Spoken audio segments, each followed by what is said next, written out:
இந்த பேரவை அலசி ஆராய்ந்த போதாவது வந்து ஆசீர்வதிக்க வேண்டும் என்று நினைத்தேன்.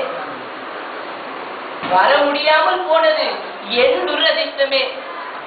ஈசன் கைலாச வாசனின் தொண்டர்களாகிய நாயன்மார்களை பற்றி இந்த பேரவை புகழ்ந்து பேசிய போது அவரையும் அழைத்துக் கொண்டு வர வேண்டும் என்று நினைத்தேன்.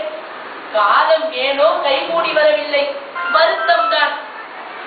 எனது தொண்டர்களை, அதாவது ஆழ்வார்களை பற்றி கடந்த 6-7 மாதங்களாக இந்த பேரவை உறுப்பினர்களின் கண்ணீர் மல்கிய பேச்சுக்கள் என் காதிலே தேனை இறைத்த வண்ணமே இருக்கின்றன. எந்த மாதமும் இல்லாமல் இந்த மாதம் 5 உறுப்பினர்களில் 4 பேர் என் செல்ல குழந்தையான திருப்பாணரை பற்றி புகழாரம் சூட்டி பேசியதை கேட்க கேட்க என்னால் வைகுண்டத்தில் இருப்பு கொள்ளவே முடியவில்லை. எல்லா வேலைகளையும் விட்டுவிட்டு முதல் முறையாக என் மனைவியையும் விட்டுவிட்டு ஓடோடி வந்திருக்கிறேன்.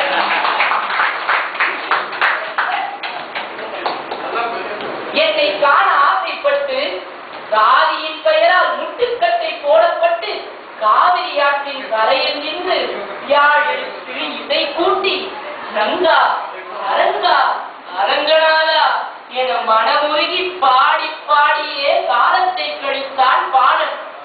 ஒவ்வொரு நாளும் ஒவ்வொரு பாடல், ஒவ்வொரு பாடலும் ஒவ்வொரு ராகம், ஒவ்வொரு ராகமும் உள்ளத்தை உருக வைத்து கூறு போடும் ரகம்.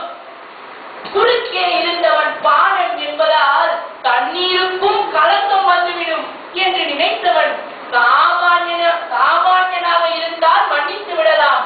ஒரு முனிவன் அப்படி நினைக்கலாமா?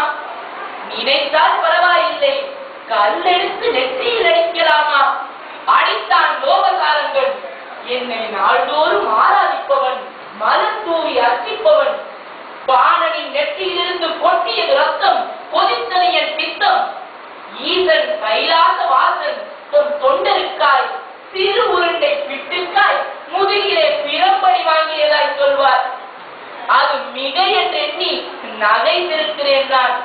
ஆனால் அன்று என்னையே அறியாமல் எனது நெற்றியிலிருந்து ரத்தம் அருவியாய் கொட்டியதே எப்படி? ஈசன் கூற்று பொய்யாகுமா? லோகசாரங்கள் தன் தவறை உணர வேண்டும் என்பதற்காக மட்டுமல்லாமல் ஜாதி என்பது ஜகத்கட்டனுக்கு ஒரு வேலி இல்லை என்பதை சமுதாயம் உணர வேண்டும் என்பதற்காகவும் பாணனை தன் தோளில் ஏற்றி தூக்கி வர செய்தேன்.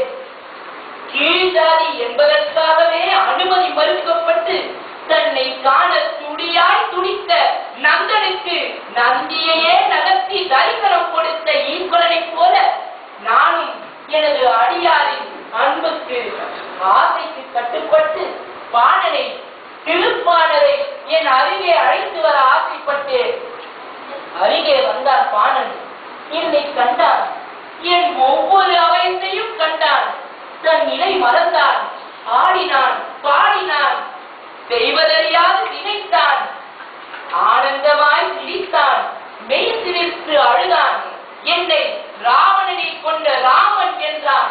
ஆறினை கிருஷ்ணன் என்றான். 3 அடிகளில் உலகளந்த வாமனன் என்றான்.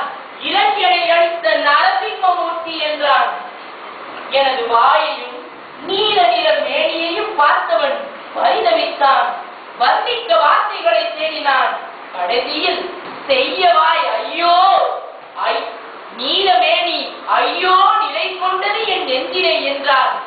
ஐயோ என்ற அமங்கல சொல்லும் பாணனின் நல் வாய் புகுந்து மங்களமாய் மாறியதே.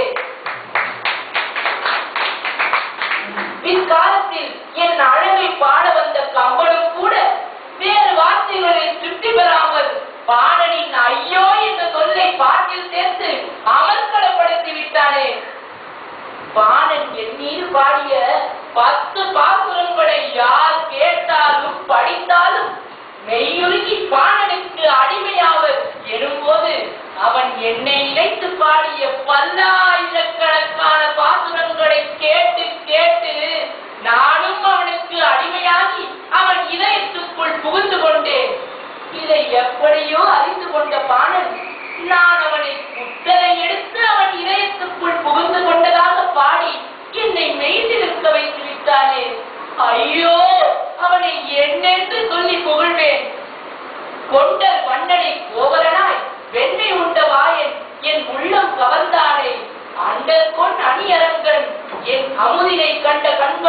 மற்றொன்றினை காணாவே.